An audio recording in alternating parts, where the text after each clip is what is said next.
Hi hello, ആദ്യമായിട്ട് video കാണുന്നവരുണ്ടെങ്കിൽ channel subscribe ചെയ്യണം, ലൈക്ക് ചെയ്യണം, കമൻറ്റ് ചെയ്യണം. ഇത്രയും നേരം പകൽ തൊട്ട് ഇത്രയും നേരം ഉണ്ടായിരുന്ന എല്ലാ വെറുപ്പീരുകളെയും അല്ലെങ്കിൽ ശോകമുഖ അന്തരീക്ഷങ്ങളെയും ഇല്ലാണ്ടാക്കിക്കൊണ്ട് ബിഗ് ബോസ് പുതിയൊരു ഗെയിമുമായിട്ട് എത്തിയിരിക്കുകയാണ്. ബിഗ് ബോസ് തന്നെ അതിനെ ബിഗ് ബോസിൻ്റെ ക്ലാസിക്കൽ ഗെയിം എന്നാണ് ഇതുവരെയുള്ള സീസണിൽ വെച്ചിട്ട് ഒരു ക്ലാസിക്കൽ ഗെയിം എന്നാണ് അതിനെ ഇൻട്രൊഡ്യൂസ് ചെയ്യുന്നതിന്. വളരെ ഇൻട്രസ്റ്റിംഗ് ആയിട്ടുള്ളൊരു ഗെയിമായിരുന്നു. ആദ്യം ജയിച്ചിരിക്കുന്നത് ജിൻഡോയുടെ ടണൽ ടീമാണ്. ജിൻഡോ, നിഷാന, റസ്മിൻ ബായ് ഇവരുൾപ്പെടുന്ന ടണൽ ടീമാണ് ജയിച്ചിരിക്കുന്നത്.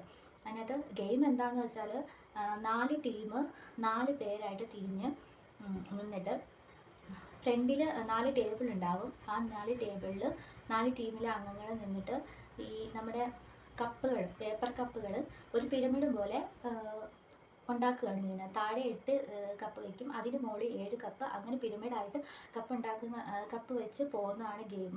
അപ്പം അത് എതിരെ കുറച്ച് പേര് നിൽപ്പുണ്ട്. അവർ ബോളുകൾ എറിഞ്ഞ് ആ പിരമിഡിനെ കപ്പുകളെ ഇല്ലാതാക്കാൻ നോക്കും, അതായത് തകർത്ത് കളയാൻ നോക്കും. അപ്പോൾ അതിന് പ്രൊട്ടക്റ്റ് ചെയ്യാൻ വേണ്ടിയിട്ട് ടേബിളിൻ്റെ ഫ്രണ്ടിലായിട്ട് കുറച്ച് പേര് നിൽക്കും, 2 പേര് ടീമിലെ അംഗങ്ങൾ നിൽക്കും.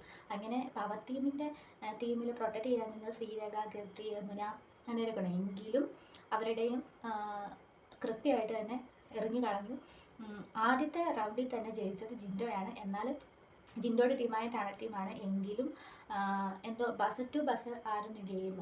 ഒരു ബസർ അടിച്ച് അടുത്ത ബസർ ആവുന്നതിന് മുന്നേ ഗെയിം നിൽക്കും.